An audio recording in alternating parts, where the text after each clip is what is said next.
Hi, everybody. Jonathan Broadbent here. This is a special edition episode of UnWoke Academy. I couldn't help myself. I had to break in and start up a special podcast because something just happened to me that really just set me on edge. And it got me thinking in terms that I just fundamentally hope that we can get the message out there and people grab this and gravitate toward more privacy. So I'm going to put together a few things that hopefully make sense to you and connect a few dots in ways that I truly hope resonate and that people pick up on. There's been a push in kind of all aspects of life away from confidentiality and privacy and personal rights and autonomy and those sorts of things.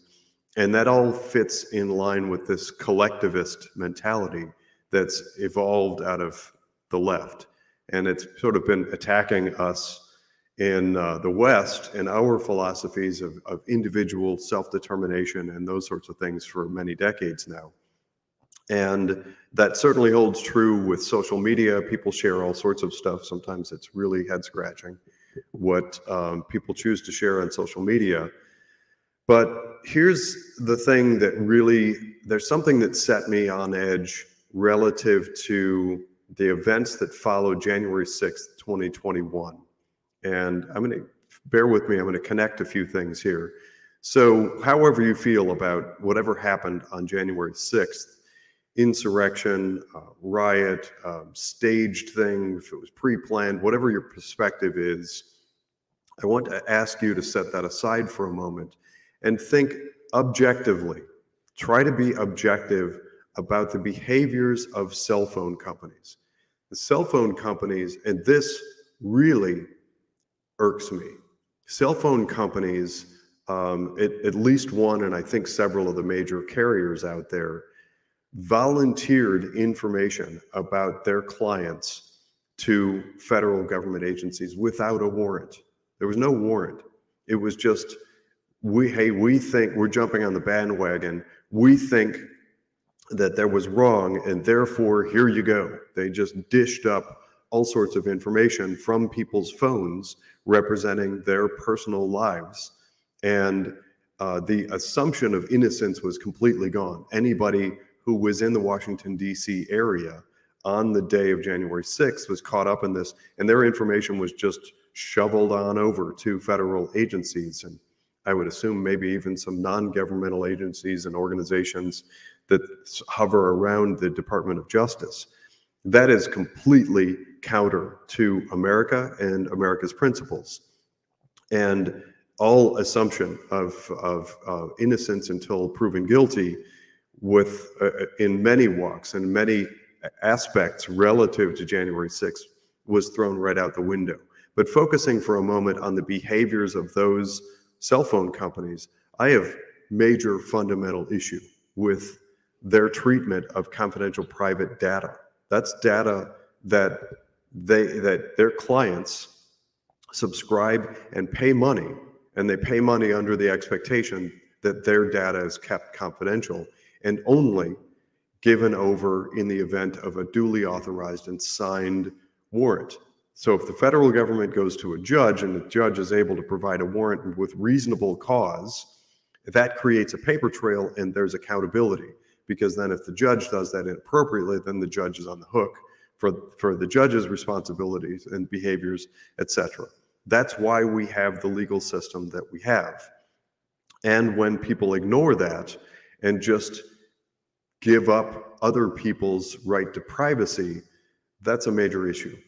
So in my world, over the past couple of years, I've been reporting on something that I call weaponized regulators. I got choked up apparently just saying weaponized regulators.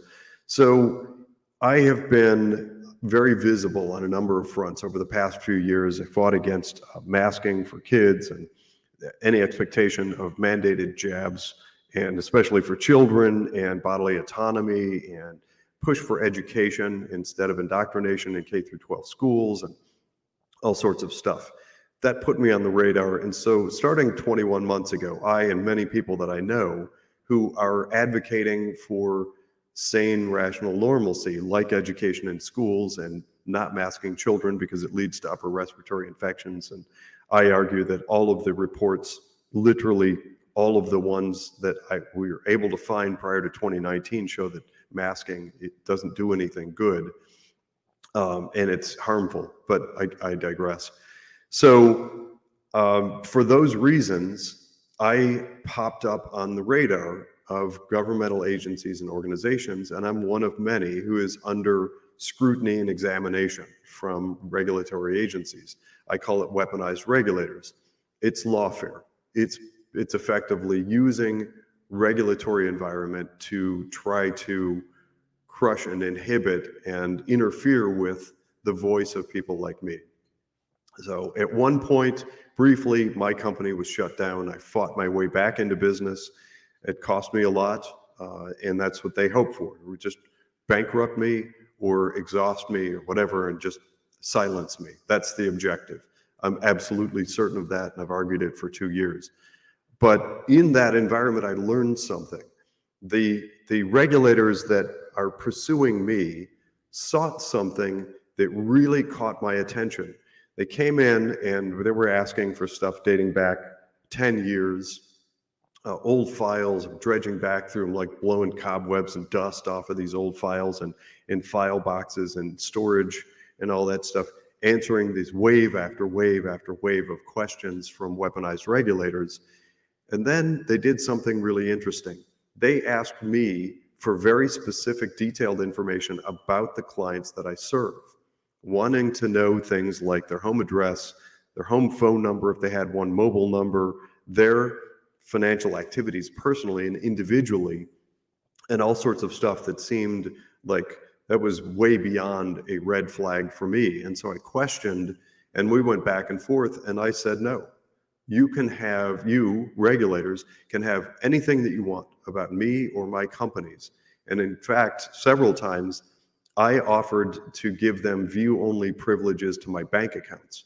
They can view all of the activity. I'll give them copies of statements, or they can have digital view-only privileges and go online. I've offered that a number of times.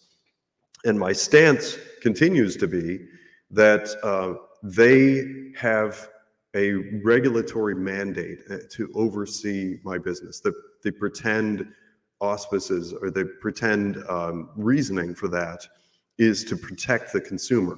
Well, candidly, I think it's the opposite. I think that the big firms get away with just about anything that they want. They're the ones that dump tons of money into these organizations and make some people, regulatory agencies, very profitable and wealthy with lots and lots of people making big money.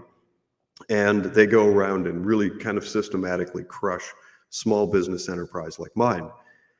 And I argue that as well. You're more than welcome to pick up the argument with me. I will debate it, and I believe that I'll win.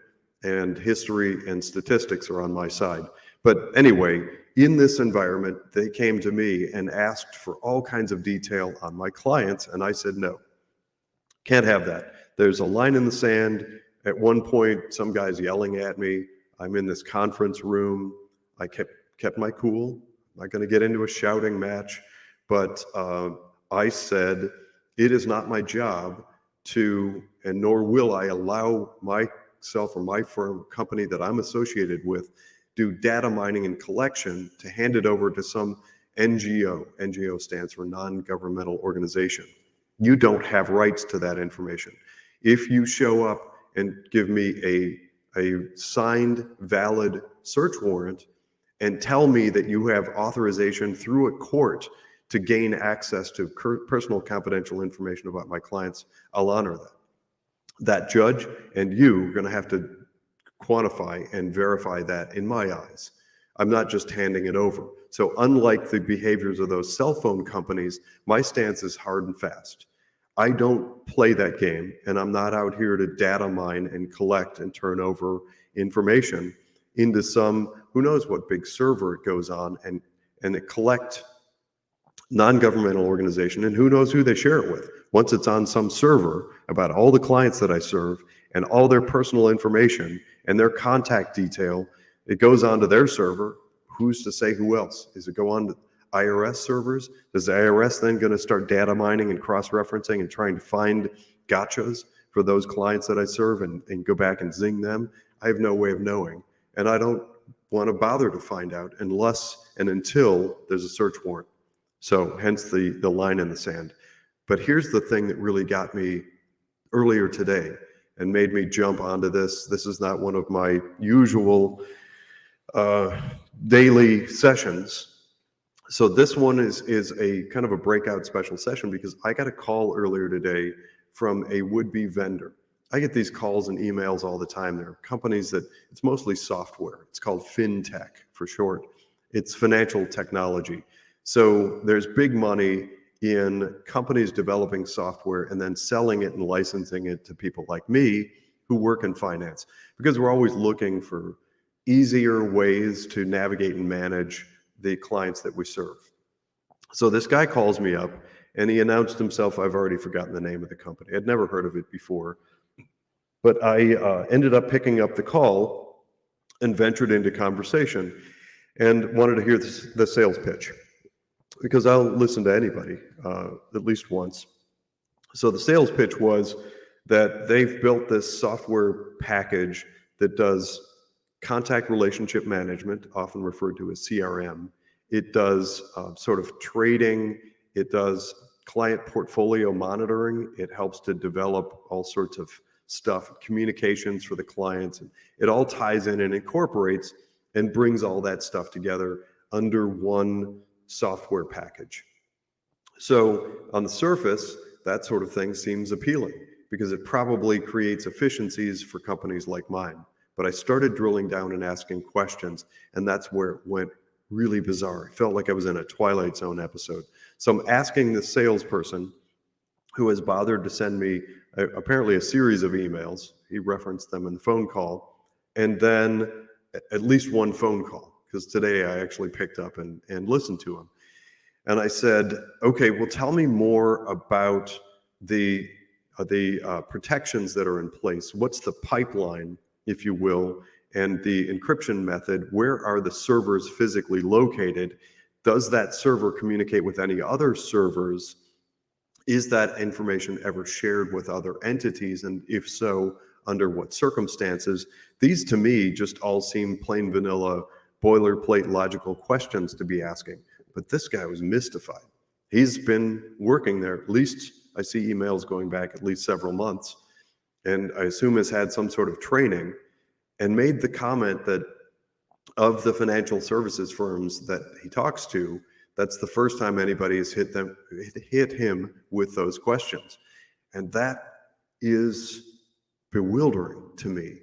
How could a firm out there tasked with the responsibility of managing the financial livelihood of, for me, it's a lot of companies and some individuals, how could I just turn that over to some third party and just hope for the best? So I want to know where those servers are, how they interact, how they work, what their protections and all that stuff. And so I made the comment that for now, until I am completely satisfied with that, and I know that it is successfully managed in an insulated environment that's got some firewalls and very rigorous protections, I'm not going to consider it. And I said that what we do is I maintain dedicated servers. It costs me more. There's a lot more cost to it. It's not as efficient, but I know where the data is. I have the data. I control the data. And if the data gets shared, I know a piece of the data is only a piece that's designated by the client specifically to be shared, and I can control that. And so I know if a piece of data pertaining to one of my clients is shared, and I know with whom, and I know on what date, and I can track and manage that. And I'll have it no other way.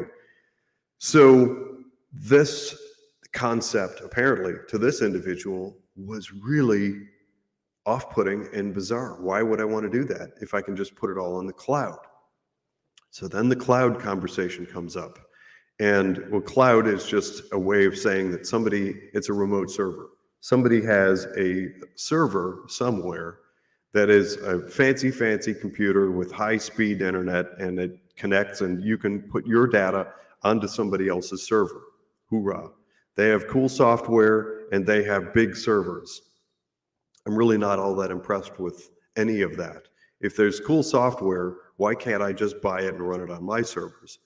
Then the interesting next new twist in the conversation is, as I was discussing that, his rebuttal, and it wasn't so much an argument, but it did sort of get strange in the conversation. This person's rebuttal was that everybody's doing it, and there are all these financial services firms, and if there were any risk in leakage of client data, then we would know, because all these financial services firms would be upset. I said, actually, that's not necessarily true. It's possible that that client data is being gathered and used and manipulated in ways that maybe they're not aware of yet, and maybe the writing's still on the wall, and maybe we'll find out one day that that is tremendously harmful, and we should not have done that. It's entirely possible, just like eating some horribly unhealthy food that causes cancer. You get the cancer later, and then you look back and say, oh my gosh, I shouldn't have done that. Or smoking for years. During that time, you think, well, I'm not dead, so I can just keep doing this thing.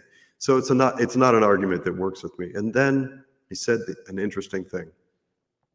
He said, well, everything's on the cloud now. All these financial services firms and all the data is shared. It's all cloud-based, and even your mobile phone. Your mobile phone is all cloud-based, and there's a lot of data that goes through that. I'm looking at mine now. I have mine charging next to me on my desktop.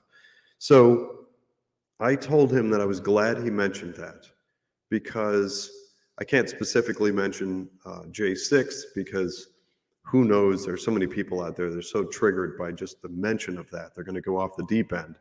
But I did say there are known instances where the collected data that has been housed by and under the control of mobile data carriers has been abused to the detriment of society, that they have shared that under certain circumstances without a search warrant, without any legal cause, without any reasonable legal expectation of wrongdoing, but just simply kind of virtue signaling.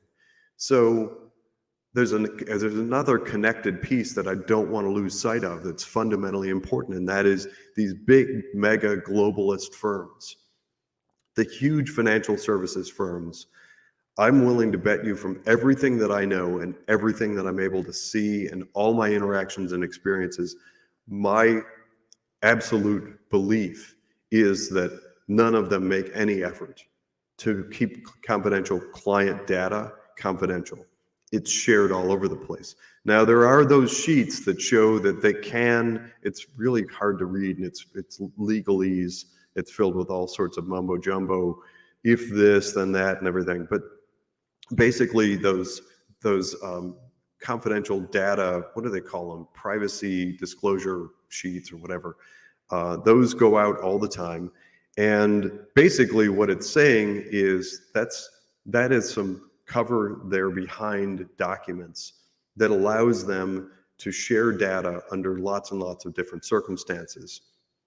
Because at the end of the day, one of the things that you notice, like for instance, hopefully you can follow this, but it's a murky world of sort of interactivity in finance.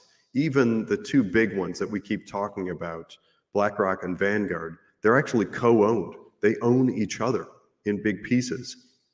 And so what that means is, in sharing data and doing business with one, oftentimes it gets shared with another. And that's not just those big managers. It's a lot of the big Wall Street firms as well. They have this ownership where they own each other.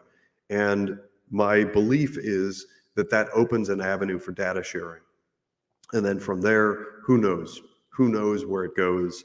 It can be going to governmental organizations, non-governmental organizations, agencies, regulators, the three-letter agencies of the US government, you name it, can go anywhere. So the mere notion that I would be in the position that I'm in and not question where the data goes, who controls it, and what the security is, and under what circumstances it might be shared in this environment just seems bizarre to me. And knowing from this sales rep who tried to pitch me on their software that other advisors aren't asking the question. If you're an advisor out there, shame on you. If you're not thinking in these terms, your job is to insulate and protect the interests of your client. It's not to serve government. Heck no. Your job is, that's item number 600,000 on your list of priorities in life. You're not there to protect or provide for any form of government. You're there to provide a good service to your clients.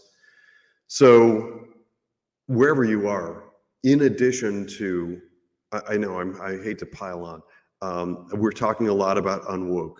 And I do encourage you to use the information that we're putting out there to make your portfolio UnWoke. Dis the left, know where you donate, invest, and spend. But for goodness gracious, pay attention to security. Protect your data. Data mining exists, and it's awful stuff. You don't want all of your financial life out there data mined.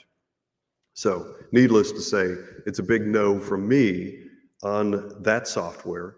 And we signed off moderately pleasantly, but I draw the line in the sand. Thanks for listening. I'm Jonathan Broadbent. This has been a special edition of UnWoke.Academy.